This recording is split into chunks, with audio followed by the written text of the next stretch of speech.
Welcome back, people. I appreciate your support as always. We are in the presence of absolute greatness. I got to read off this resume because it's too much to just say off the dome. All right, going back to high school. 2-time first-team All-State, a Player of the Year, first-team All-Grader. Those from New York will know what that is. First-team All-County. He was an All-County football player. He was first-team All-Region JUCO player. An All-Tournament team fiend because he just cooks up at every tournament. And an All-NEC caliber player, Nigel Scantlebury. How the hell we doing, bro? I'm good, bro. Thanks for having me. Hey, the pleasure's all mine. So I wanted to start off because this obviously just happened, and it's hard for anybody at Central to have ignored what just went down in March Madness. Right. So the whole situation with FDU, I'm sure all of you guys were talking about that. Yeah. What was going through your thoughts when they won that game? And did you see the game? Yeah, I saw it. You saw the whole thing? I saw it, What was going through your mind when it was like the last 5 minutes? Honestly, in the back of my mind, I was really hoping that they do something crazy, pull it off, because everybody talks down on the NEC. Right. So seeing the NEC team beat a Big Ten team, it was amazing. That was pretty damn cool. It was crazy just seeing guys that we played against doing so well against right. some of the top caliber teams in the country. So a lot of players in professional sports, especially the fans. So I don't know if you're big into football, but you'll never see an Eagles fan get along with a Cowboys fan. Right. Right. And I feel like it was one of those situations where you had to kind of put that to the side and kind of just go, wow, that is insane. Yeah, hats off to them. Yeah, for sure. That was pretty interesting. And then a lot of stuff going on the internet was talking about how Merrimack, because of the switch and all that, and how that just insane. Absolutely insane. Yeah. I mean, with that whole rule, I'm opposed to the rule. I feel like whoever wins should go. But it's people were talking bad about FDU because they lost the tournament. And then they were able to go to the Nationals, but it's it wasn't they didn't make the rules, so how could you be mad at them? And then they put on a great performance. So don't hate the player, hate the game. That's what I'm saying, right? I got you. So what I like to do with whoever comes on, I like to kind of, because as people we like to think a lot, but you never really speak what you think, and what I mean by that is. So in your case, I'm sure have had a long journey and a long career when it comes to athletics, but I'm sure you've never really sat down and kind of recap all of it. Right. So let's go back to not even high school. Let's go back to when you probably first touched a basketball, or you first touched a football, or anything sports related. Right. What first got you into sports, and what was the very first sport you ever played? I had to say what got me into sports. Just being around it, my dad, he was a football player. My sister loved basketball. She loved Allen Iverson. That's nice. Kind of the reason why I love number 3 so much. Wow, look at that. But actually, the first sport I ever really loved was football because of my dad. I always wanted to play football. Right. But did he play college ball? No, I'm not sure. Yeah, it was just high school ball. Got you. Yeah. So then, I was loving football. I started off, being a Cowboys fan because he's a Cowboys fan. Oh, damn. And then once I started, to think for myself, I started to branch off. I was all over the place. I used to like Donovan McNabb, so I was an Eagles fan at one point. Yeah. Then I liked Randy Moss, so I was a Patriots fan at the time. And then I ended up liking the Saints. Yeah. Because of Reggie Bush. But then when I kind of, settled down, I don't know, Yeah, where are you right now? I'm a Packers fan, but it's right weird. now. Yeah, right but now. But because of the whole Aaron Rodgers thing? Nah, it has nothing to do with it. Okay. Whatever he does, he does. Yeah. But that was weird because I was a Packers fan because I used to do so good with them in Madden. So I was like, you know what? This is going to be my favorite team. And ever since then, it's been my favorite team. Yeah. So with the loss of Devontae and obviously Rodgers, no matter what, you're staying? Yeah, no matter what. I respect it. Jordan Love's got a bright future. Yeah, he does. Yeah. I don't know if we just started knowing each other not too long ago. Yeah. I don't know if you know, I'm a diehard Bengals fan. Diehard. Before Burrow, before all the good stuff. Right there. Yeah. That's loyalty. Yeah, I used to get bullied in high school big time, and look where we're at now. Yeah. Yeah. For no, but I think our team's got bright futures. Nah. I would like to say, obviously we're good, but you you guys got bright futures. We're chilling. We're chilling. We got a little bit of turmoil. Right. But so football. So for you, it's football. Yeah. Obviously, since you're a college athlete. Usually anybody that gets into college athletics was probably heads and shoulders above the rest when it comes to when it comes to playing. So, Yeah. I mean, you seem like a humble guy, but For sure. you must have been absolutely giving out that crazy work when you were a kid, right? I mean, you had to. Yeah, I mean, I was, but it was like, so the whole thing about football, like, I didn't start playing football, like, really until 8th grade. Like, I went Like contact football? Like contact football. I Gotcha. played flag football and stuff. Like, Yeah, I I was got head and you. shoulders above everybody. But, Right. like, my mom was against it. My dad, as much as my dad was a football player, like, he never really signed me up just because, you know, how they think it's dangerous and stuff like that. So, so when I first started, like, I was like, I don't want to use the word gifted because I'm not gonna say gifted, but I was just athletic and like I could catch and I was fast. Yeah. So it's like in 8th grade I started to blossom a little bit. Then Right. we went to 9th grade, I started to get good. Then 10th grade I got good. Yeah. Like they were trying to move me up to varsity Right. as a 10th grader, and then my junior and senior year, that's when I was like one of the, you know, best players around. Yeah. That's when I won all county my senior year in football. I actually were getting more schools for football than I were for basketball. So Wow. yeah. So let's rewind a little bit. So now, what about basketball? How did that process work for you? When did you start playing basketball? Basketball, it's just always been in my family. Like I say, I started playing basketball since I was like. People say they started playing basketball since they were like 2, 3, but like. I started really playing organized basketball around the age of, I want to say, like 8. But the game has always been in my life since I was a baby. Like I said, because of my sister, like my cousins and stuff like that. Like we used to go to like we have like this rec center called the Boys and Girls Club. Nice. And that's like the staple of our community. Like, so shout out to the Boys and Girls Club. Shout out. So that's kind of where I grew up. And that's where I fell in love with the game. Like, if you could, they always say like, if you could make it through the Boys and Girls Club and like, you know, grow up. Because it's like rankings, like, you know, you got the kids who like just there, then they got the top level talent. Do you play 2K? Yeah. So it's kind of like the Pro-Am? Like rank it up to the Pro-Am? Yeah, it's kind of like that, honestly. Yeah. So it's like, I kind of started around there, just falling in love with the game. Like, so I'm kind of like, so me not being able to play football, like my dad not really like being adamant about me playing it, it kind of worked out for me because I fell in love with basketball. Yeah, so when it came to high school, at what point did you realize, oh, I can definitely play college ball? And did you first want to play college ball? Mm-hmm. Like, was that always the aspiration? Yeah. Honestly, because I was always around, like, my basketball journey was kind of like, you know, like I started off like I wasn't really too good. Like when I say I used to go to the Boys and Girls Club, like they used to, I won't say they used to pick on me, but it was just like they used to let me know that I'm not good enough. Like I'm not this, I'm not that. Yeah. So it's like one summer, it was like I said I'm going to get real good. So I working out, just trying to get better. So I came back and I just got good. Like over the years, I just got good. Right. And then people like started talking about me a little bit. So then I went to Lincoln Park School 44 in elementary school. And we played in the KBA, so it's the Kids Basketball Association. Mm-hmm. And like, I tore that league up. I destroyed everybody. Yeah. And then. And what year was this, or how old were you when this happened? I want to say I was in like the 5th or 6th grade. Oh my God. So I was like. Yeah. Like just killing it. I got you. And then it hit about like the 7th or 8th grade, right? Where we got it's a thing called modified basketball. So it's like mainly just 7th and 8th graders. So my first year, I think I was in the 7th grade. I played modified, and I was getting a lot of playing time. So like, it was like split up in groups. Like the first group was like, you know, the starters, and the second group was like, you know, the bench players. I always play with the starters and then mix it up like that. Right. Then the 8th grade, I moved to the suburbs. I went to Greece Athena High School. So when I got there, I thought modified. Like I didn't know anything about JV, varsity, or anything like that. So when I got there, you know, it was kind of like a little bit of like. I don't want to use the word buzz, but there was a little bit of buzz around, like, the new kid coming to school. Got you. And, you know, I'll go to the gym and, like, play, and they you know, the word to get around. So the word got around to a few coaches. So it's like, I'm trying out for modified. Yeah.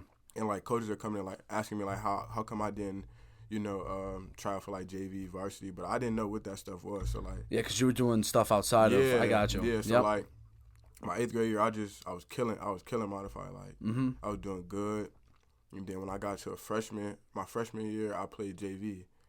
And this is the first time, like right around this time, this is when I thought, okay, I could probably, do something in college. Cause, as a freshman in high school. Yeah, as a freshman in high school. That's insane. Because my coach, Coach Sesser, shout out to Coach Sesser. Shout out. He was like, he didn't really tell me, but he told one of the other coaches. He was like, I really think like Nigel could be a Division I player. Wow. That was like the first coach to ever like say that, and I didn't even know until I want to say. I forgot when one of my assistant coaches told me what Coach Sesser said, Sesser said. But it kind of hit me like because I knew I was gonna be good. Like I knew I was gonna get to college, but I didn't know like I was gonna make my dreams come true because I always wanted to be a Division I player. So. Yeah. So real quick, because obviously you said your coach just said Nigel. I'm glad I remembered this because I didn't want to forget. Who came up with your name? Who named you Nigel? Who like where? Because that is a very uncommon name around.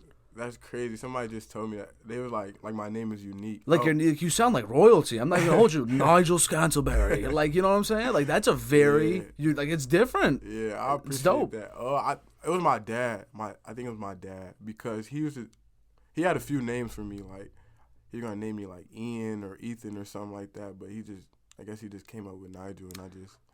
Yeah. Yeah, I mean it's tough. Honestly. Because imagine now picture this. Imagine how other kids felt when they hear, oh, I hear this is a pretty good basketball player going around. Oh, what's his name? His name's Nigel Scantlebury.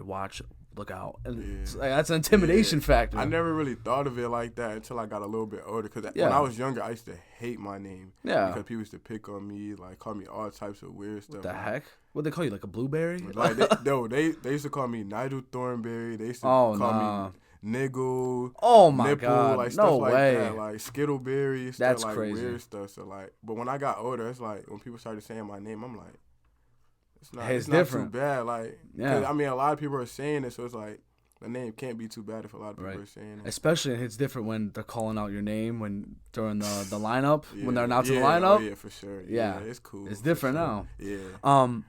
So freshman year, you're saying, oh yeah, I really think I can do this. So.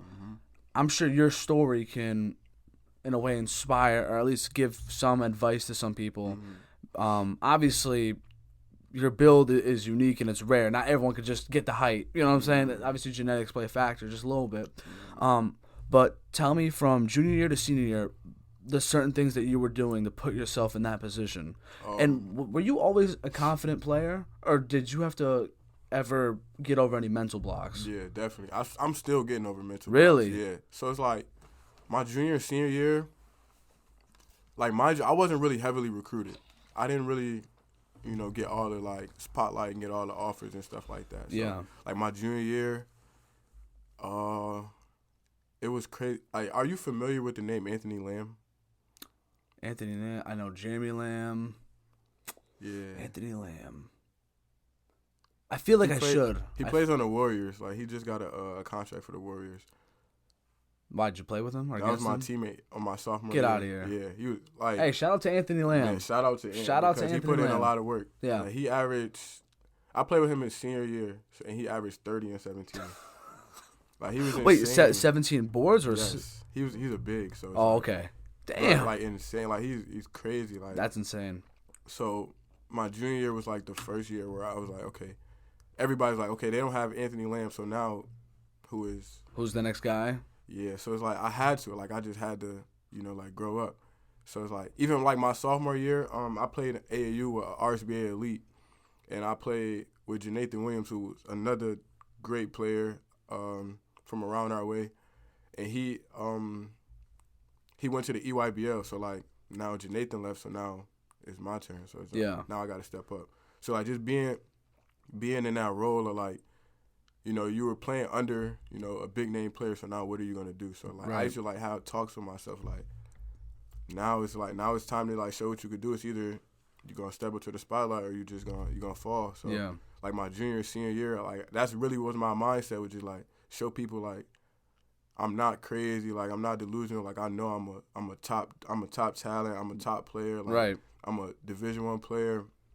So I just carried a chip on my shoulder. Like I still carry a chip on my shoulder to this day. What did you average your junior and senior year? My junior senior year, I average around like 16, 17 points.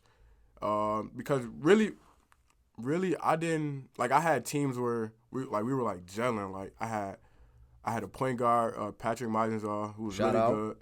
good. Ryan Kubanka was our big man.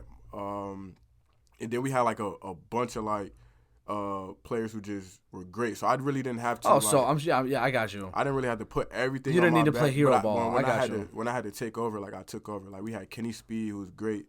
And then my senior year, we had a transfer who happened to, like he's like my brother now. A transfer from Memphis. His name Christian Jones, who helped out our team a lot. So it was like, I took over. Like I'm the type of player like I know I could like take over like anytime, any given time of the game. So Right. I didn't really have to do too much. But my junior and senior year, like my main focus was just prove myself right. Like just keep going regardless. And just play your role the Just best play you my can. role the best I can. I got you. So, before we talk about what brought you to Central, tell me, what did the jump feel like for you from high school ball to college ball, especially D1 ball? What was the skill gap? How did that feel having to adjust to that?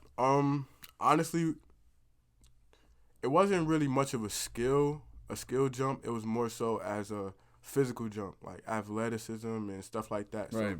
like I always was skilled and stuff like that. So, but it comes down to like strength and because everybody's skilled at Division I level. Yeah. So, but that's what really separates from high school to college, like Division I and stuff like that. But also the aspect of everything is much faster. Like when people say, "Oh, you're gonna have to adjust to the speed of the game," I'm like, "Yeah, okay," but I see now like you really do gotta adjust to it because it's not just like they're talking about like the players are fast. It's like the timing is fast. Like the window of opportunity is a lot smaller. Like you got to make this play in this type of moment. Like some teams got a 0.5 rule where like you only got like 0.5 seconds to decide if you want to shoot, pass, or dribble. So Got you. Stuff like that was kind of like the biggest thing I had to adjust with. Okay. So what for you do you feel like? All right, let me put that one to the side. So let's talk about your process that led to Central. It's up to you if you want to share who else possibly tried to recruit you. But what was it like going through the recruiting process and going to Central? Honestly, so like I told you before, like I wasn't really recruited in high school. Yeah. So I had to go JUCO. So that's when you went to JUCO. Yeah. Got you. So what was that process like? Because obviously that's a detour. Bro, like this story, like my senior year. So I went through senior year. Like I told you, I was doing really well. Like I was killing. Mm-hmm. So I probably had one offer, and it was a junior college school in my city. So Wow. but I was like kind of like trying to wait it out, see what else I get. Mm-hmm. And so I call him my uncle, James Reeves. Shout out to James Reeves. Shout out. He's a heavy advocate for me. So he was talking to a lot of schools. Mm-hmm. Few D1s, like they were trying to get me to walk on and stuff like that. So I was kind of like focused on that. But like those fell through, and then my offer fell through because they can't really wait that much. Crazy. So like I was going through this. So I played at AAU, playing in a bunch of circuits, like in a lot of schools. Still not getting recruited, still not getting offers. So it's like, now I'm thinking, okay, maybe I need to go to prep school. So I graduated in 2018, so I reclassed to the 2019 class. Mm-hmm. So what was that, post-grad? Yeah, post-grad. So I tried to get into a post-grad school, but at the time it was kind of too late and they didn't have any scholarships, and I didn't want to put that, that burden on my parents. Mm-hmm. So it's like, damn, like now what I'm gonna do? So now it's like August, and school starts around August. So I'm not gonna lie, like I was in the tank. Like I was like, damn, it really might be over. Like maybe everybody was right. Like I wouldn't, like I'm not gonna be this, I'm not gonna be that. Wow. Like, I was in the tank bad, like to the point where it was like I'm in my bed, like not doing nothing, like not getting up. Like I'm like sad about it. Wow. So it was just like a point in time where just God, really, like I owe it all to God. He just put things in place for me. actually an unfortunate situation kind of like led me to open my eyes a little bit. Yeah. I lost a childhood friend of mine that I grew up with. He died in a car accident. Like he was riding a bike and he got hit. That's and terrible. He was like one of the most talented people I ever seen play basketball. So Really? I just thought to myself like he was on his way to go do big things and like he passed away. Like he's gone. Like he's not gonna be able to do that.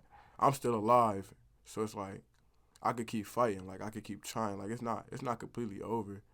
And then I had to talk with my dad. He just was like, you either keep going or you just quit. I mean, they both gonna hurt, so it's really up to you. Wow. And like that hit home. So it's like I started reaching out to coaches. At this point I didn't care if it was D3, D2. Like I didn't care. So I started reaching out to coaches. I had a few D3s who reached out, and then my AAU coach he found 2 JUCOs for me, and then one was Genesee Community College and one was Niagara County Community College. I chose Niagara County Community College. And I chose Niagara because, so the coach, Bill Beeline, shout out to Bill Beeline. Shout out. I might get teared up talking about it because my favorite coach ever. Like, yeah. He just gave me, like, the opportunity. Like, so he told me to come, work out, try out and all that. So, I came and worked out for him. Right. And, I'm playing against, like, some of the top players around the area, like Takel Molson, LaTerrence Reed, like they both, went on to play high level D1 ball. So, I did well, and we're in the office, and he's kind of like, I don't know what I'm going to be able to do for you because it's kind of late, and, we got a stacked team. Like, we had a really good team my freshman year, and he was like, you might have to redshirt, and, like, redshirt mean, like, you got to sit out. Mm-hmm. So I just I looked him in his. I said, I'm not redshirting. Like, I mean, I'm just gonna go through it. Like, if I don't play, I just don't play. So I ended up, committing there. On the way back, I committed. Like on the way back, I told him I was coming. So yeah. I'm texting Coach B, and he like, if you really trust in us, we're gonna help you get to your goal. And that's all I needed to hear because at that time I was desperate. So I'm like, okay. So I committed. Right.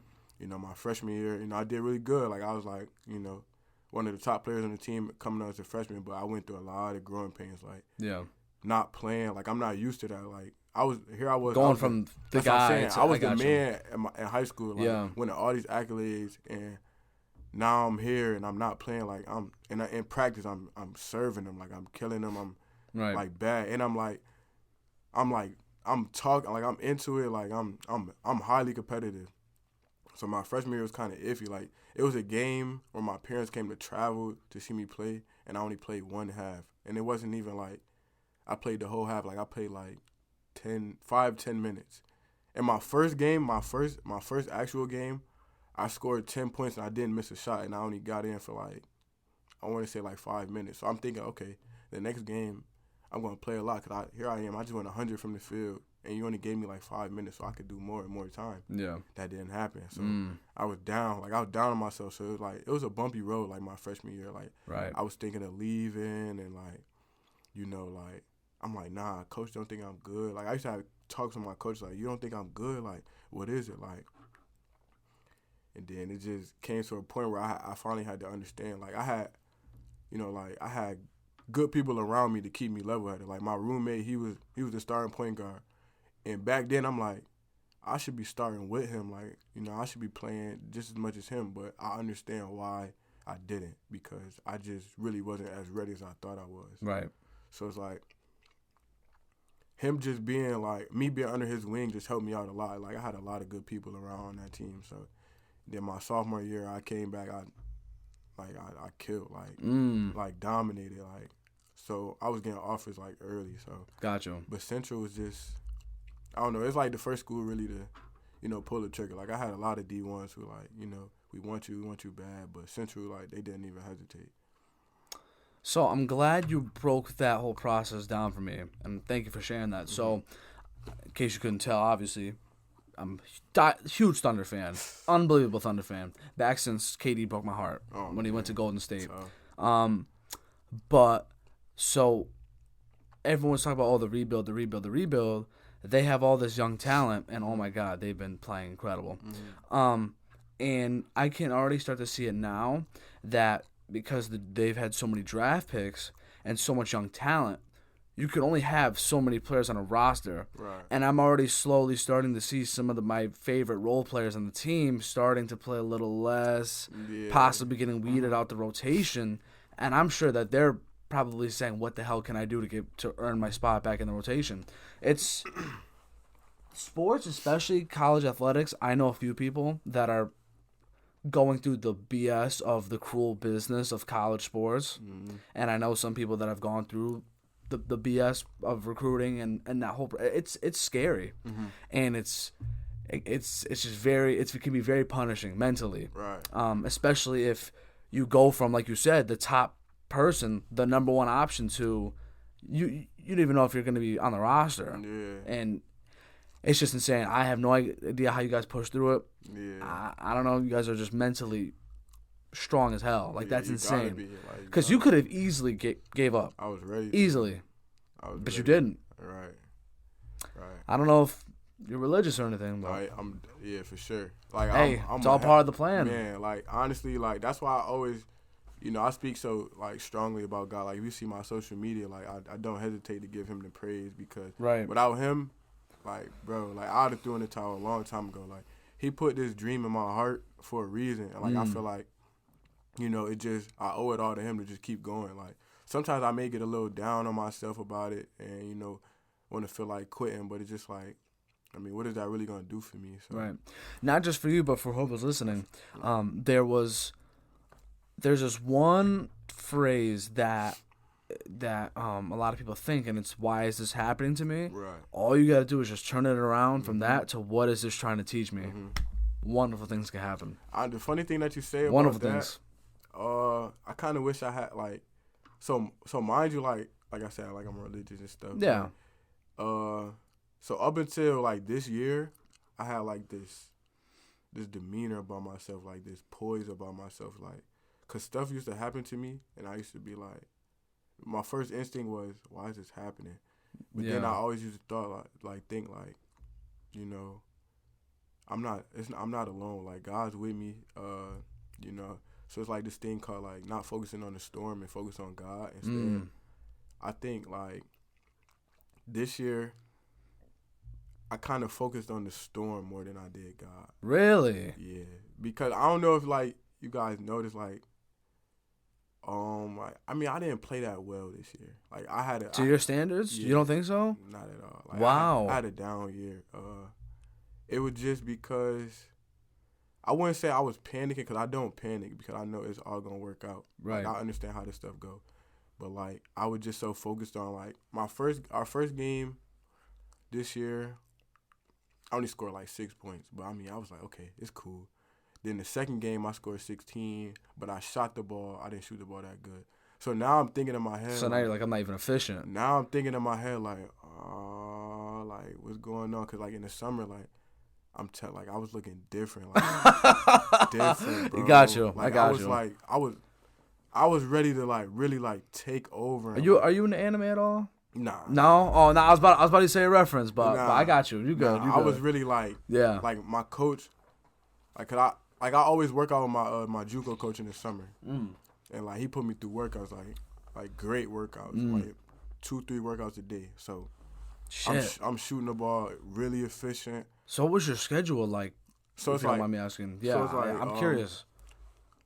I would wake up around like 7, 8, because he, like, works at camp. So he works at camp, and then I work out with him. Then during that break, like, I'll go lift. Then I come back and work out again. And then I take a break, and then come back later in the night and just get, like, shots up. Just, like, stuff to, like, tune your game up. Then I just do that over and over and over. What's the hardest basketball workout that you've ever had to go through? Like, the most grueling one? Whether it's conditioning-wise, mentally fatiguing? Honestly, I'm kind of weird. Like, I like conditioning. Like, I like the feeling of, like, getting better. Like, I don't really look at my workouts like, damn, like, this is tough. Like, I look at it as like, all right, let's get better. Like, you know what I'm saying? Like, got you. So, like, I can't really respect it. I can't really say, like, I had, like, a workout. Like, I was like, damn, this is tough. There's never been one where after you were like, oh, nah, kick my ass. I mean, that's how most of the workouts are. But like, but you it's just like it. my mindset. It's the like, grind. yeah, it's the grind. Like, Yeah. I mean, I'd rather go through this right here and go through a lot of pain than the pain of like not being good enough or like not being good. You I know got what I'm you. saying? So it's like, Right. But like those days, like it's just my work ethic, and I owe that to like my parents, cause I watch my parents work so hard. Like my mom, she get up at 6 a.m. just to go work, and don't come home till like 5, 6 in the afternoon in the evening. Hey, shout out to your mom. Shout out to my mom. Shout out to all the sure. moms out like, there. For sure. We love you. My dad, Right. my dad, he really a hustler. Like 2 jobs. You know, Shout out to dad too. Like he for real, like he work hard. So Got like, you. I see my people's like they work so hard, and like I want to eventually I told mom, I'm like, Mom, like I really want to do so well that you don't got to worry about anything. Like I got you. That's the goal. That's always the goal. So like every time like I'm working out or something like that, like I just keep it's that a in the bigger back purpose. of my mind. That's what I'm saying. It's bigger Got than me. you. And like you said, like inspiring other people, like my journey, like I really do want to inspire the youth. Like we got so many kids like back where I'm from, like that's trying hard, like really hard. And like my journey was so bumpy, like I just want them to be proof of somebody who like just didn't quit. Like I want them to look at me and be like, okay, he didn't quit, so I shouldn't quit either, cause you know I can make my own journey. Like everything is about making your own journey. Right. No, that's incredible. So going back to what you said, and we could recap freshman to junior, so see this past year. So if I'm not mistaken, this was your senior year, right? Yeah. So because of COVID or anything, do you get an extra year, or are you done? Because I saw you, if I'm not mistaken, get your flowers. Yeah. And take your picture and everything, Yeah. like as if it was senior day. Yeah. So, I'm done. You're done? Okay, we can talk about the present and the future after, but recap for me and your thoughts on each year of playing at Central, and like highlights, lowlights, whatever you want to share. So like, what was it like your first year playing? So like my first year at Central, it was tough, bro, because this is no disrespect to the players. I know that Central Athletics isn't like we're not Alabama, you know. I get it. I'm not having that. But I'm trying to remember. So like I came here in COVID. Yep. So what was that? So you came here during 2020? Ooh. Brutal. Brutal. That is. Did you guys have to play with masks that season? Yep. Oh my god. Like we had to practice and everything. Not that player safety and safety for people isn't a bad thing. It was just. No, it was horrible. Oh it was horrible. But. Oh my god. So when I came to Central, I had the mindset of I'm about to fix all this shit. Like all this, hell yeah, all this losing shit. Hell like, yeah. Who doesn't want to be that person? Like I hate, like yeah. I really hate losing. So yeah. Like, when I got recruited here, I'm like teeter-totter. I'm like, damn, they 4-21. It's like, do I really want to be losing? But it's like, I had to just look at the upside. Like, this school wanted me bad. It's COVID. It's a lot of, unfortunate things that could happen during COVID. So I went with it. So 2020, I got here. I went from, because, it's COVID and everything like that. I'm working out every day. Then I get into campus and it's like, everything is like shut down. Not just that, but what was the transition like for you to go from New York to Connecticut? What are your thoughts on Connecticut? If you're, I could only imagine. It's not that different. It's just. You could say it's boring. It's boring, but it's not like. Yeah. It's not like. I'm not really I'll go out here and there, but that's not like my vibe. Right.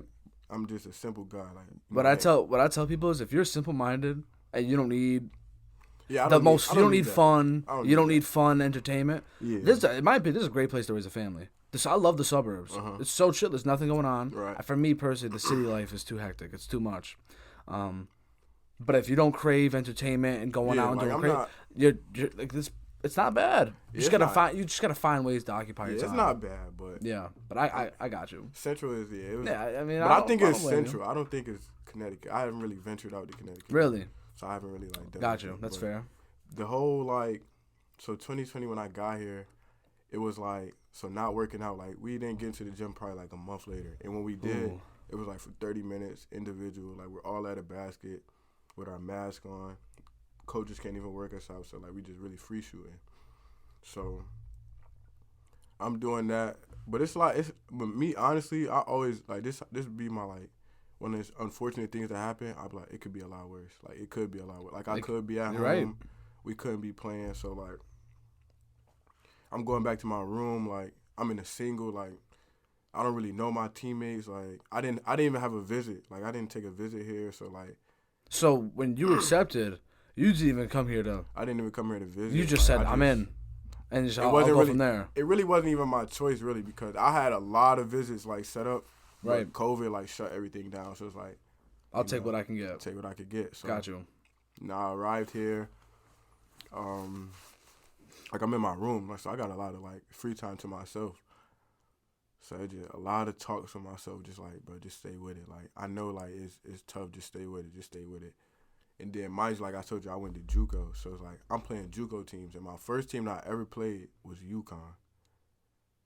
So it's I used to watch UConn. Yeah.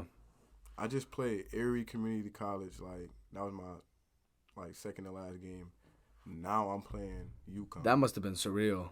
I'm when we first arrived on the court to go work out, I didn't even I just jumped right into it. I just started working out. I didn't even take a time to just look around and just damn, yeah. I'm really in UConn Stadium right now. But it just that team that year, we really could have been special, but it was just unfortunate the things that were going on. Lack of a lot of things. Behind the scenes, yeah. A lot of dumb stuff yeah, and it was just okay. I just wish it would have worked out because that team was special. We had everything. So you think your first year was they could have been something special? Could have been something special. Damn, isn't that the worst though? I hate it so much. And it's in the back of your mind. So this team could have been this. We could have did this. We could have, but we didn't. Right. So it's it was tough. But gotcha. My first year, and I wasn't I won pretty much all my life. Every team, I was on great teams, good teams. So I come into this culture where it's they haven't won in a while. So everything was a culture shock. I'm okay, so when you lose, now what? Is it normal or are y'all not mad or do y'all feel some type of way or stuff like that? Have you ever won a ring back in high school or JUCO? I won a ring. I won a ring only in football. Really? Yeah, you guys won states? Yeah, we went. It goes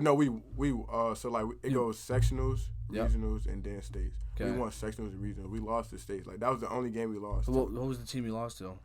Somers. It was I think it was some school in Syracuse. They were really good. So. Yeah. But in high school, I won division titles. I never got a chance to win a sectional title. My first year in high school, when I played with Anthony Lamb, I'm oh, this is for sure. We nobody can stop Lamb, so we're gonna win. Yeah. We end up losing. Then my second year, we weren't even supposed everybody said we weren't gonna make it to the finals. We made it to the finals, end up losing. I'm okay. So my senior year, I'm okay. Nope. It's my senior year. I'm the best player around. I'm one of the best players around. Nobody's gonna stop me. And then I got my guy Christian and Pat, Ryan, Calvin.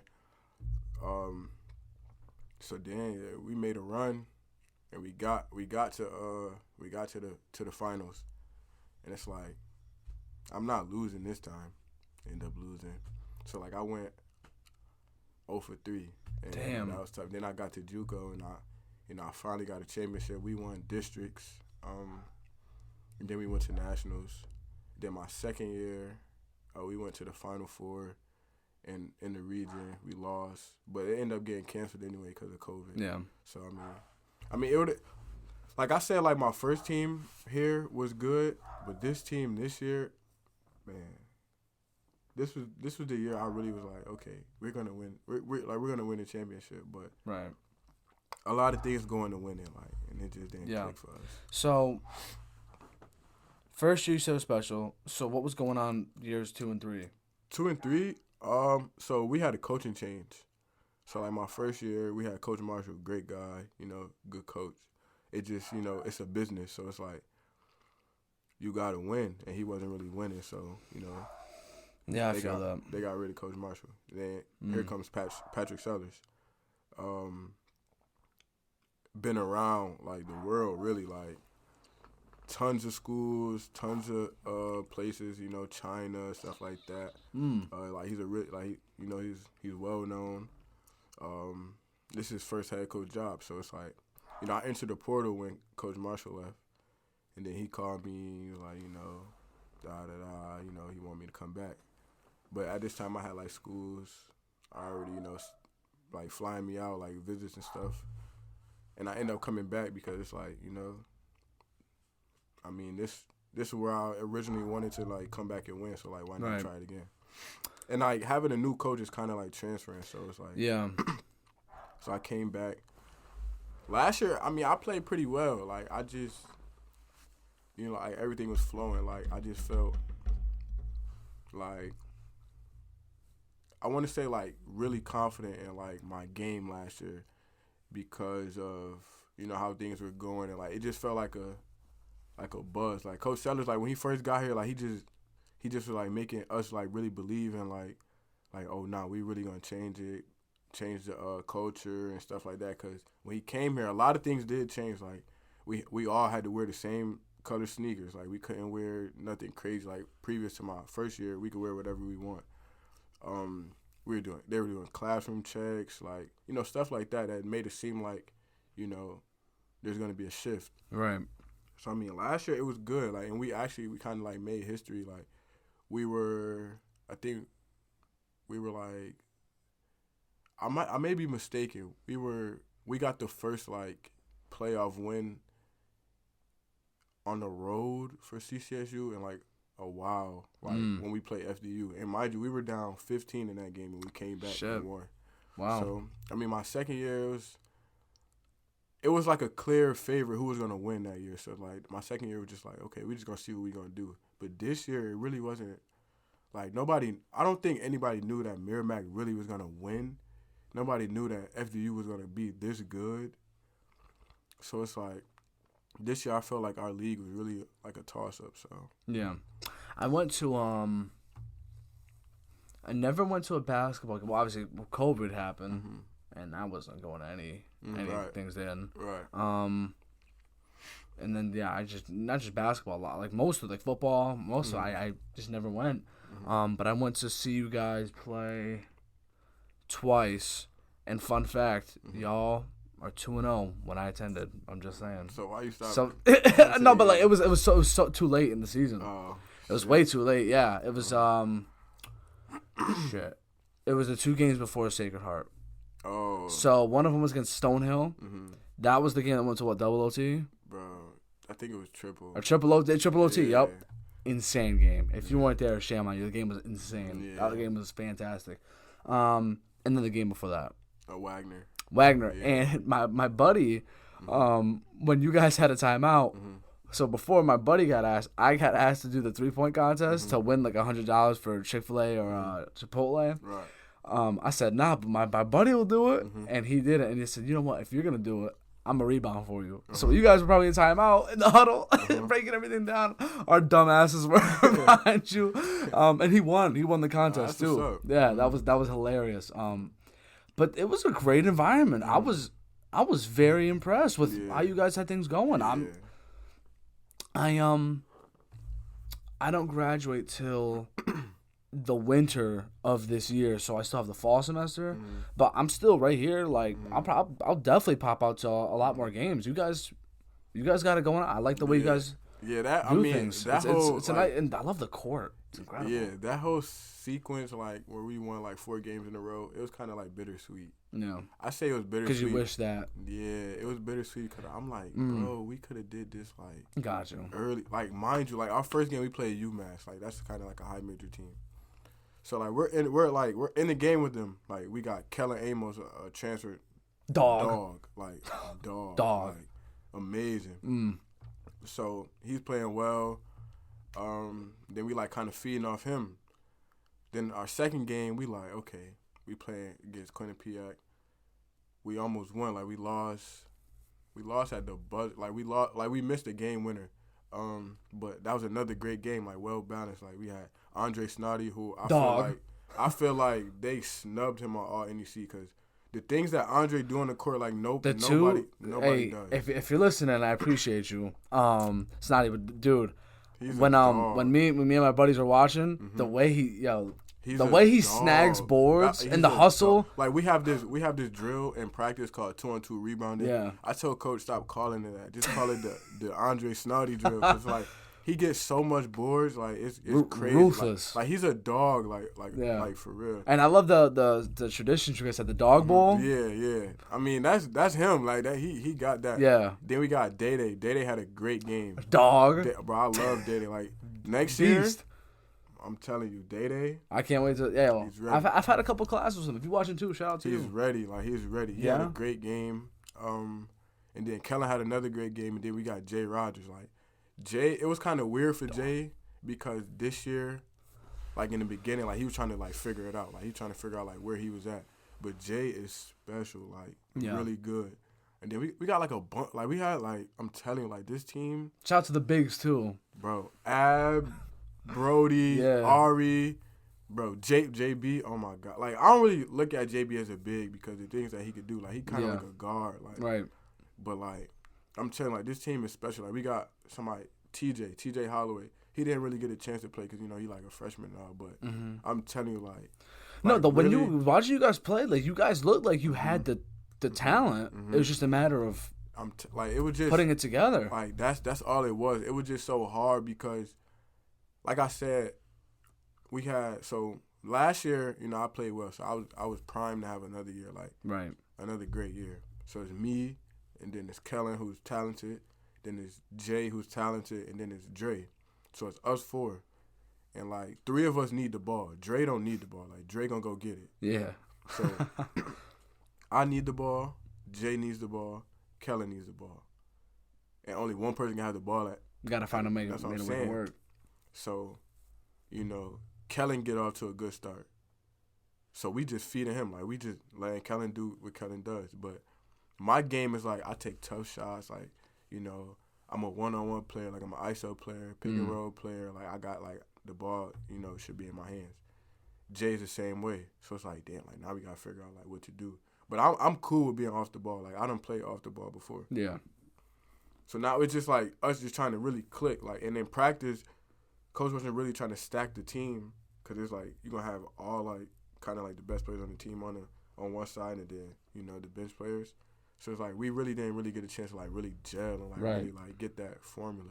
And then on the bench, we got Day Day. Day Day, like, people don't know, like, Day Day really good scorer. Absolute scorcher. Like, Scorched earth. He really good scorer. Like, so it's like he needs the ball. And then, you know, like, we got other pieces. Like, thank God, like, we got players like, you know, Trey Breland, we call him T-Dot. Another dog, like, he just like Dre.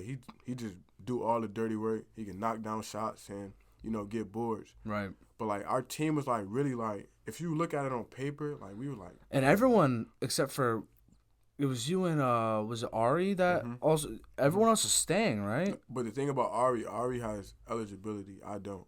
Like, I'm done. Like, I exhausted all my eligibility. Yeah. So it's, like we did well with the, like, recruiting and putting the pieces together. It was just us gelling. Like, we just, like, that standpoint of, like, when we won 4 in a row, it was just, like, I don't, like, it's just hard to explain. Like, it just flowed. Like, I chose a hell of a time to go. You guys looked like you had your shit together. It just flowed. Right. Like, in the beginning, it felt like forced. Like, yeah. Because now. But chemistry takes time, man. Chemistry takes time. And the thing about how I say it's bittersweet because I have no more time left. Yeah. Like, that was really like, when we lost in the quarterfinals, I was just so, like. I was Like I was sick. I was really chilling at home, and because I saw you guys play, and I heard that you guys were obviously in that game. I was on the ESPN app just scrolling every 2 seconds. I was like, "Yo, where's Tracy McGrady at? Like, we got time. Like, about to start cooking." Yeah, I kept like looking at the box score. I'm not gonna say nothing negative, but me and my friends, we were yelling at the ESPN app. Like, what are we doing? No, I get it. No, I get it. Like, yeah. Honestly, I love that. Like, I love how passionate like people are about Yeah. you know, us winning, us changing like the culture and stuff like that.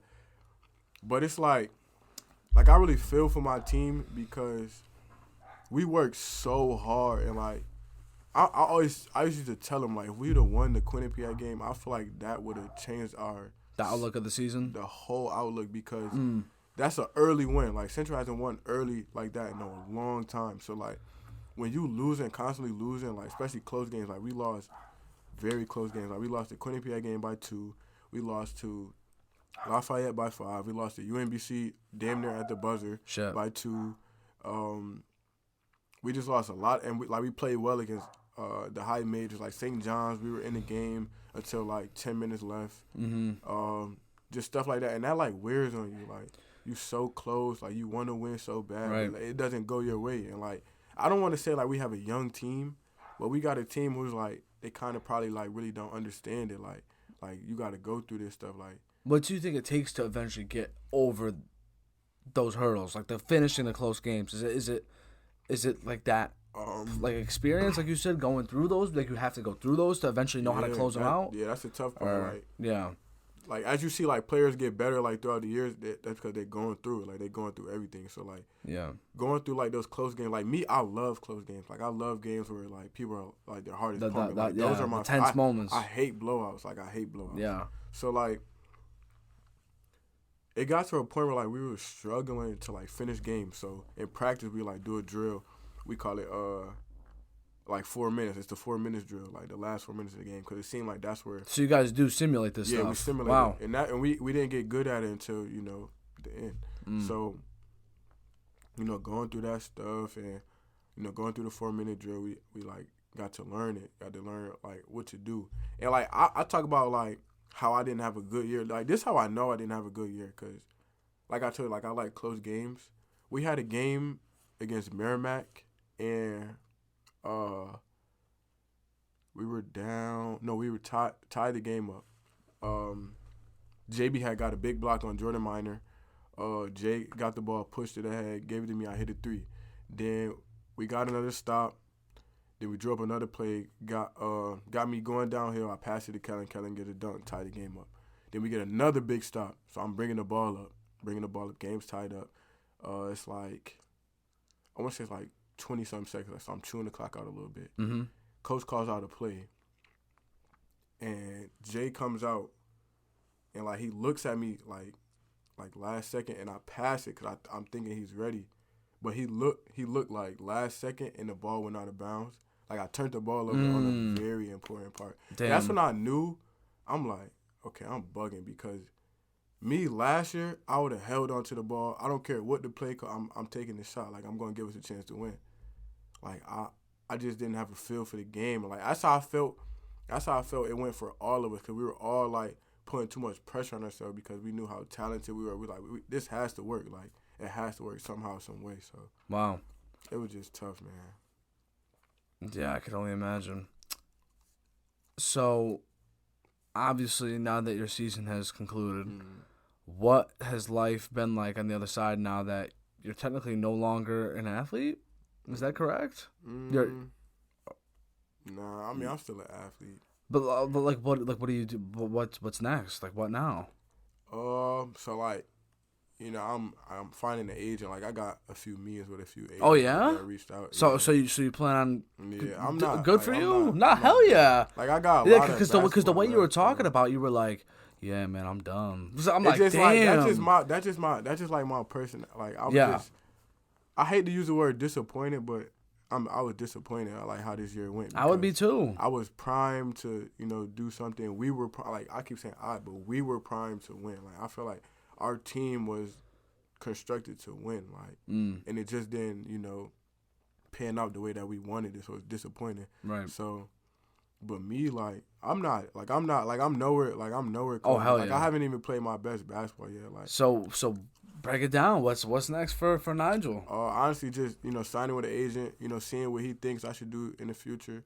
Whether that's overseas or like whether that's trying to get a workout with an NBA team. So like, you're entertaining all options. Entertaining all options. I just Hell yeah. I'm just the type of guy. I just need my foot in the door because Right. like I always told my dad, like, I don't need much. Like, I just need an opportunity, and like ever since like my whole life, I've been presented an opportunity. I've done well, and I've exceeded like all expectations for myself. Like, Right.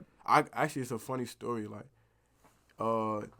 so when I was young, I had like, I was really close to this one guy. Like, he was like my best friend. I used to sleep over. Like, we used to go to the mall, like hang out, chill. We played on the same AAU team. He told me to my face, like, I wasn't gonna be like where I am. So like, I wasn't gonna be Division I. Like, I Crazy. wasn't gonna do this. I wasn't gonna do that. And it's my best friend. Like, so it's like, okay. So all like my whole life, I'm just like, once I just get a little bit of an opportunity, Yeah. I'm breaking that door down. Right. So it's like, But you got the chips on your shoulder. I got the chip is never. I'm telling you, the chip is never gonna leave. So like, high school, I didn't get what I want, so I had to go JUCO, and I went JUCO by the teeth and nail. Like, I was like, I enrolled like a week before school started. JUCO, did my thing, got the D1, teeth and nail. Like, COVID came, so I slid past COVID. Another got to hurdle. Central. That's what I'm saying. Another hurdle. Then I just went through Central. Now I'm, trying to get some pro opportunities. So like, I just need my foot in the door. Hell yeah. To be good. You ever thought about also about this shit? I mean, it might sound corny, but posting workout vids on social media. I mean, that probably would help, but I'm not really like. No, obviously you wouldn't do it to like. Nah, I know. Yeah. I know what you mean. Yeah, like, yeah. I'm not really like when I work out, like, I don't really be thinking about stuff like that. Like, I know guys like they be like, oh, could you find a cameraman so you could show us working out?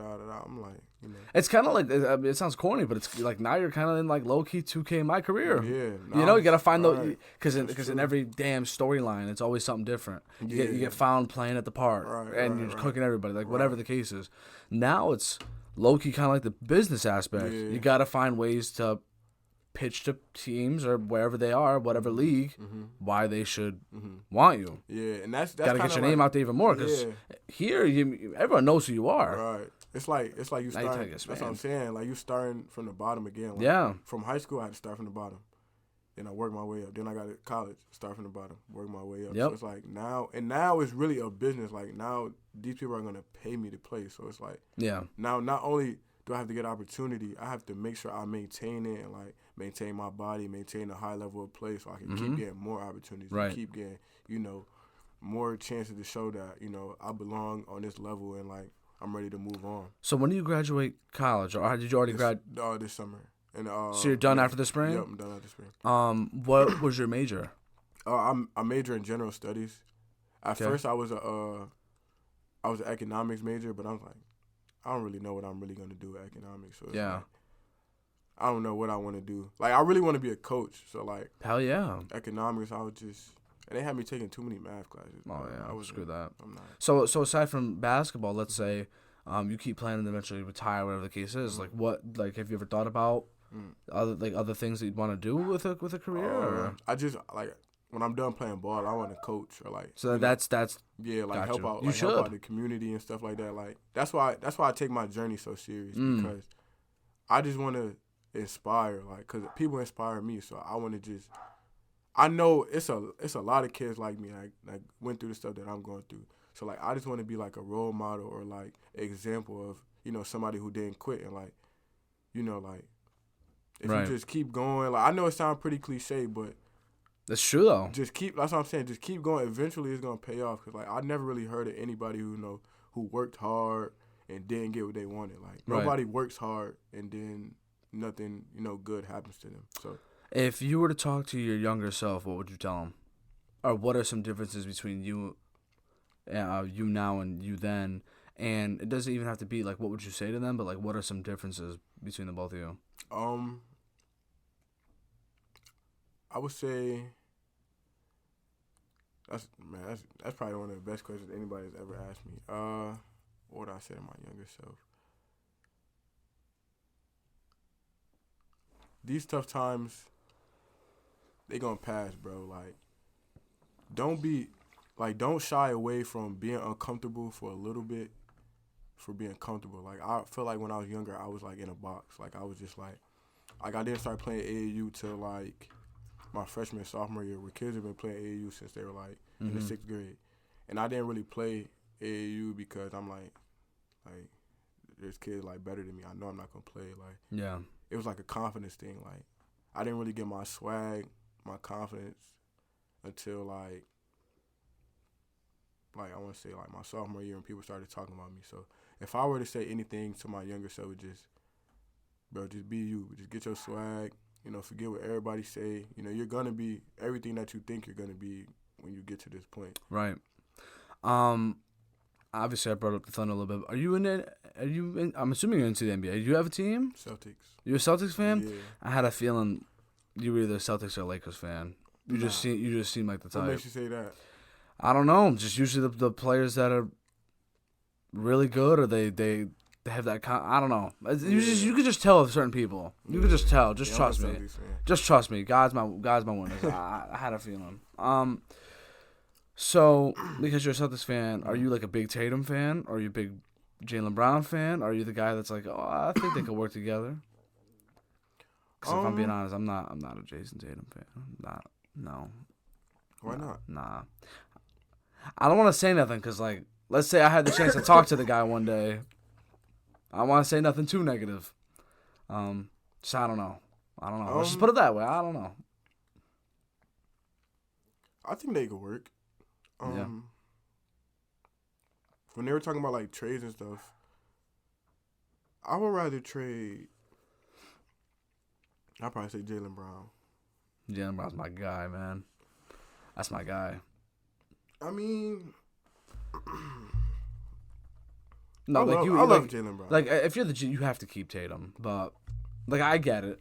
But I'm just saying, Brown's my guy. I feel like you could have a better chance of getting another Jaylen Brown than Tatum. I feel like Tatum's just too special. But I can't say it. I can't. No, you have to. You have to. Okay, as a sports fan, a fan of sports, not person to person disrespecting another human, I feel like he's a poser. I feel like he's trying to be somebody he's not. Tatum? It's because of the Kobe thing. Well, that's definitely an element to it. Oh my God. But like, I can't watch Tatum, and yeah, he could score a lot. He's talented. He's fantastic. I can't look at that guy and say that dude's a killer. I don't think he has that dog in him. And if you and you saw the final, I mean, I'm sorry about your loss in the finals, but you can't tell me watching Tatum against the Warriors in the finals that he had that dog in him. I'm sorry. That's just me. And I know the Warriors are a great team. They were tough. Yeah, you gotta. It's the Warriors, but like, and this is first finals, so you benefit the doubt. And they're super young, really young, but I don't know if he has that dog in him. And you should have seen my family who are diehard Celtics fans. They were screaming at the TV. You have to understand, the Warriors have championship DNA.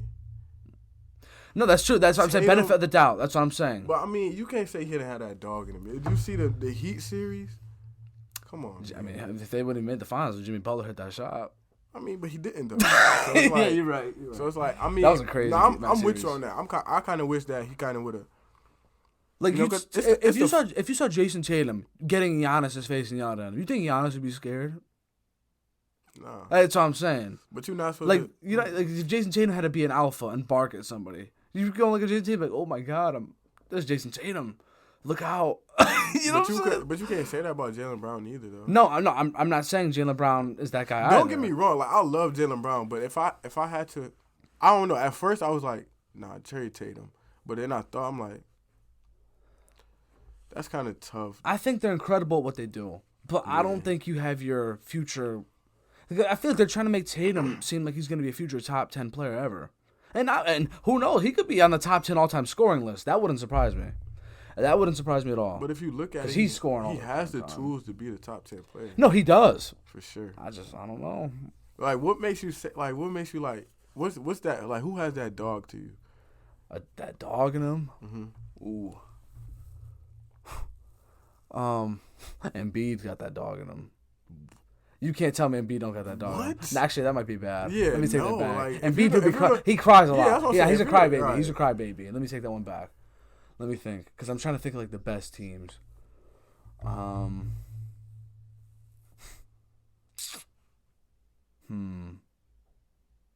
You know, there's not really many hard asses in the league anymore.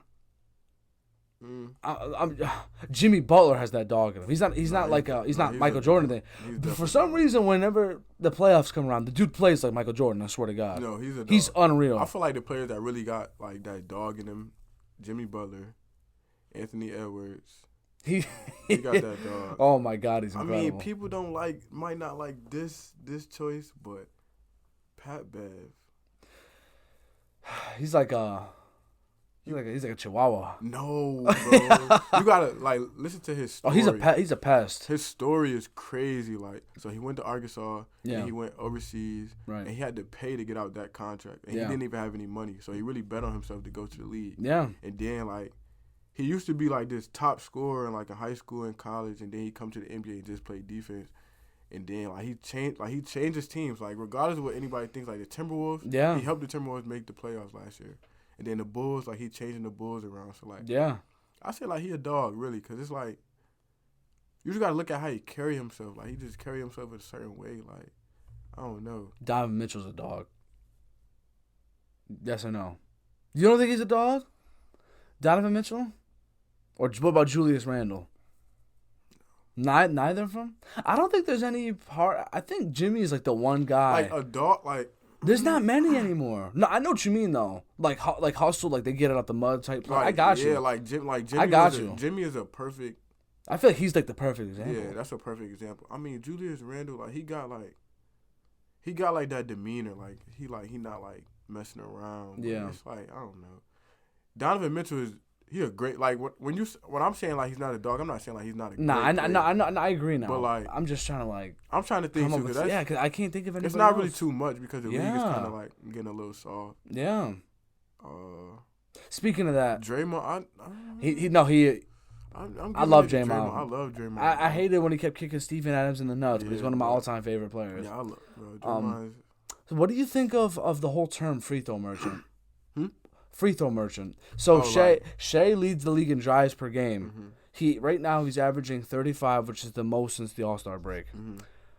But all these fans in the comments are saying free throw merchant, free throw merchant, free throw merchant. Mm-hmm. The dude's driving to the paint more than any of your favorite players in basketball right now. He's number one. Mm-hmm. He keeps getting hacked. Mm-hmm. It's I mean, I honestly.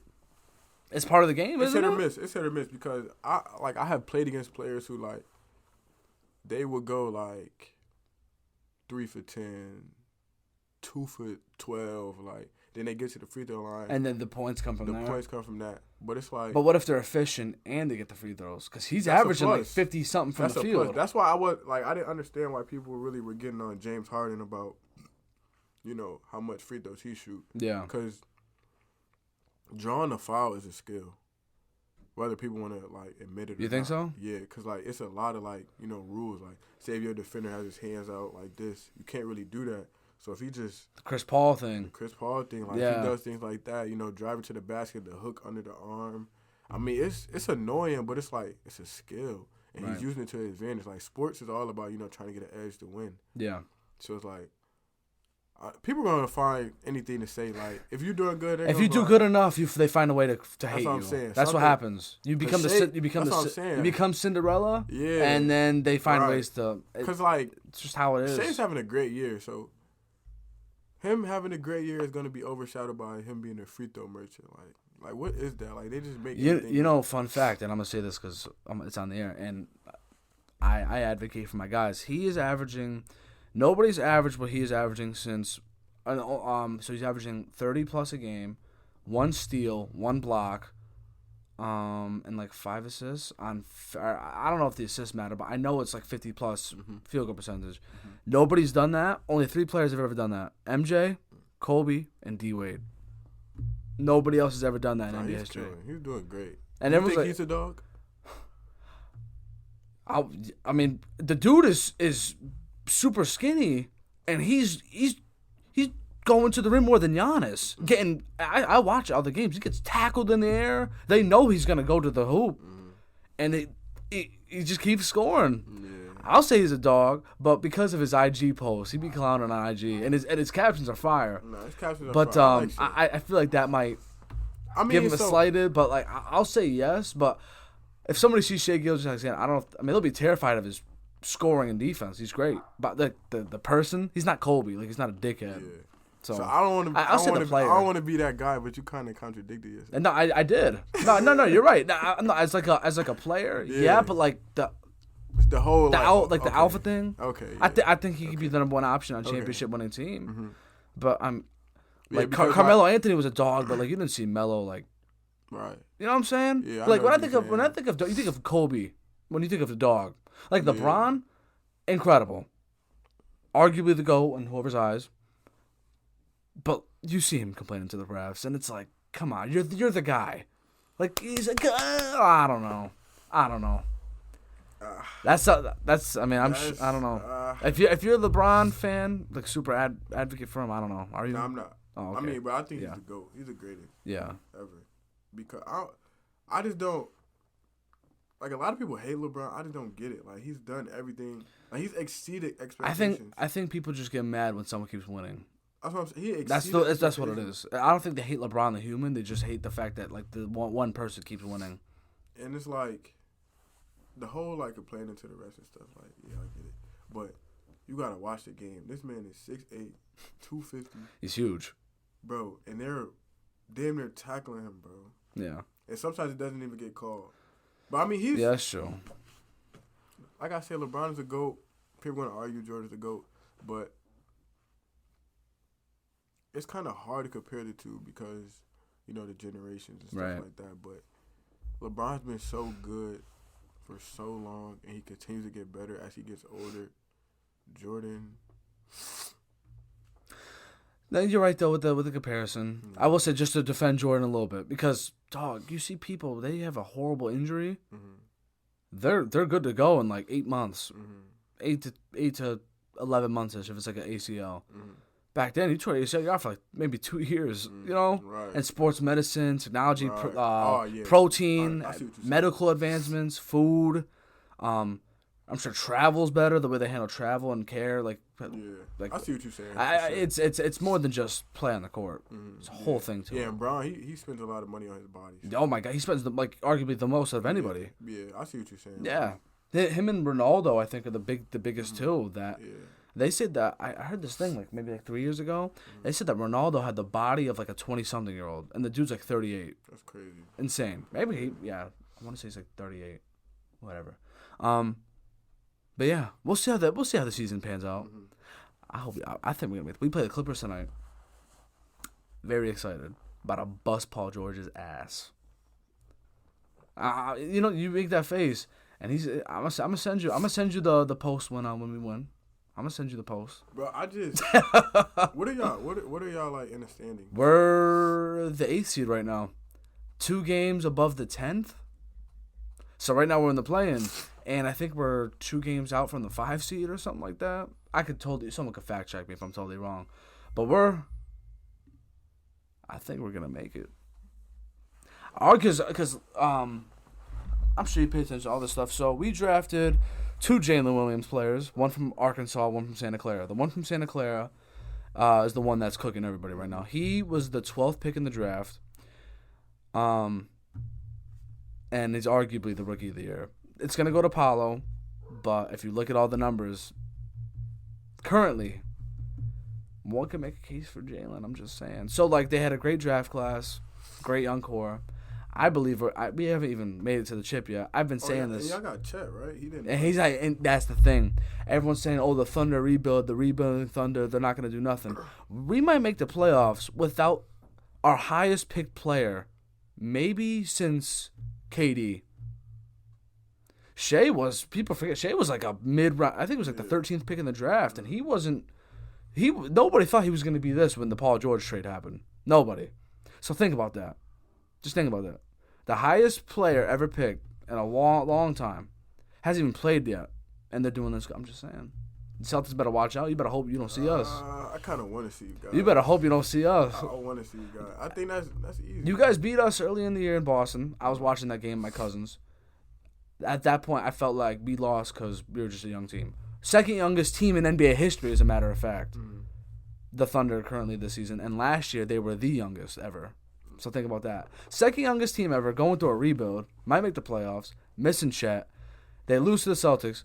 And then I think we beat you by like 40 back in OKC. So, like, I don't know, man. We'll see what the future happens. But if it happens, you're the first person I'm texting. How about that? All right, cool. I'm gonna say. So what's up? Yeah. Coming from New York, we gonna watch this or what? Yeah. I feel like it's a little bit of delusion. But you're like into it. So I mean, it's like my GM. Yeah, I'm telling you. Yeah. So. You can call it delusional. I'm telling you, you'll be the first person I text. All right. Dude, this was incredible. I told you that I was going to tell you 3 things right before we started doing this. Yeah. Do you think you're finally ready to answer? And I'm going to obviously remind you as to what they were. Let's start with an album that you would have to recommend or your favorite album that you've heard. It doesn't need to be favorite. Just one of us. Like, if you haven't heard this, you better. You better start listening, or you better listen to it. Man, Yeah, go ahead, take out the phone. I know it's a very difficult question. I know.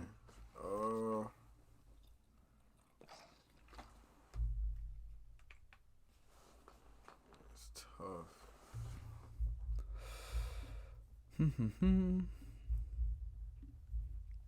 All right.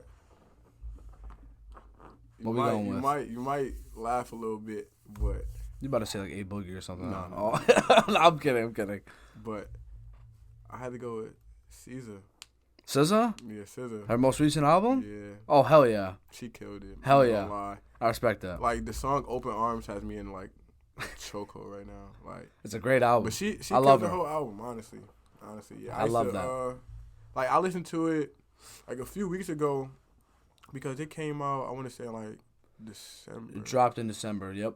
So like, I was listening to "Open Arms." I was on the flight coming back here, and it just like took me back to like the first semester. I'm like, damn, like this went by so fast. Crazy. Like, but like she did her thing. She did her thing for sure. I respect that.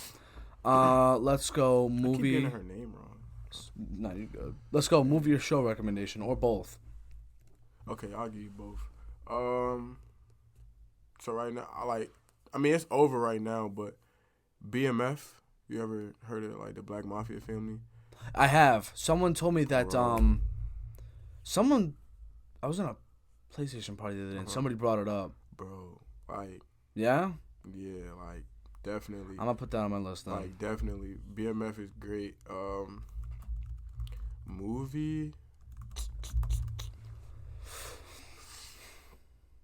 I'm not really too much of a movie guy, but what's the most recent movie I saw? I saw Creed. It was okay. Okay. Yeah, it was okay. Crazy. It just, I don't know. It's just so predictable. Like, okay, so like, he's gonna run into somebody who's just as good as him. I didn't see the trailer though, to be honest. Didn't so you? that kind of made me enjoy it a little more. Have you seen it? You saw it? Oh yeah, I did. Yeah.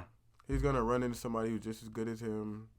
He's gonna beat him regardless. So. Well, they are kind of following the Rocky movies because he loses the first fight, wins the second. Yeah, I just want something. Third, yeah. I just want to shake it up a little bit, like right. I don't know, Nah, I got you. But I mean, Creed was cool. Yeah, Creed it was. cool. Nah, I respect. I recommend it. I recommend it to people, but I respect it. I'm kind of trying to be like a tough critic, cause I'm always. That's fair. I'm always like, oh no, it was great. It was a great movie, but it's really not. Nah, I thought it was better than the second, not as good as the first. Mm-hmm. I thought it was a really good movie. Really good. I can tell. Believe me, my friends they'll try and gas up every Marvel movie. Some of the recent ones, I'll walk out there. I'm like, dude, that movie's ass. What are you talking about? Nah, I feel you for sure. Yeah. But that's fair. I respect that. Lastly, words of advice or wisdom, whether it's to your future self, and you want to look back at this and say, it's you here talking to your future self on the phone or wherever you're watching, or to anybody listening, whether it's the family, friends, teammates, former teammates, the current ones you just played with, whoever it is out there, what do you want to say to them or just the world to leave things off here? Like I said before, like, you know, if you're religious or, you know, you believe in God, like, instead of focusing on the storm, you know, focus on God because, you know, tough times, you know, not always going to last. Like, it's cliche, but tough times don't last. Tough people do. But just keep going. Like, regardless of any of, you know, circumstances, it's going to get better eventually. Like, it's going to hurt, but eventually one day it's not going to hurt. So just sticking to your plan, like your vision. Like, sometimes it may get a little lonely. It may look like it's not looking too good for you, but at the end, you know, I know you'll feel a whole lot better if you just keep trying. Because if you quit, it's gonna hurt just as much as, you know, all the pain that you're going through. So, Nigel, I try not to be to play favoritism when it comes to these. Mm-hmm. This was one of my all-time favorites. Man, I appreciate this it. This was appreciate it. Greater than I ever thought it would be. And you did a great job. Appreciate that. In front of the mic, you kidding me? Yeah, like first, like is this your first time doing anything like this? Yeah, kind of. Would you say? I mean, I've like aside from interviews and stuff. Yeah, like I've been interviewed before. But yeah, like, something like this, like, I mean, you're natural. Yeah, like it seemed like you know. It's just a conversation, really. So it's like, exactly. It's cool. See, you understand. You get it. And I mean, you kind of made it easy because it's like you're not really like a journalist, like you know, who's like annoying. So it's like you're just like having a regular conversation. Hey, don't take that disrespectful if you're a journalist. I'm sorry. Nah. Cool. Yeah, I really appreciate this, and hopefully, man, I wish you nothing but the best and all the success in the world. And hey, I'm gonna get to tell my kids. I'm gonna say, yo, you see Nigel Scantlebury? Yo, I had him on. Yeah, I'm just saying. But yeah, whatever happens, regardless, I would love to have you on at some point in the future. This was awesome. Sure, definitely. Yeah, we gotta do that. For those listening or watching, wherever you get your podcast, I appreciate you so much. I love all of you. I love all of you very much. With that said, keep striving, keep pushing in life, keep doing your thing, people. My heart is with you all. Ciao for now. Peace.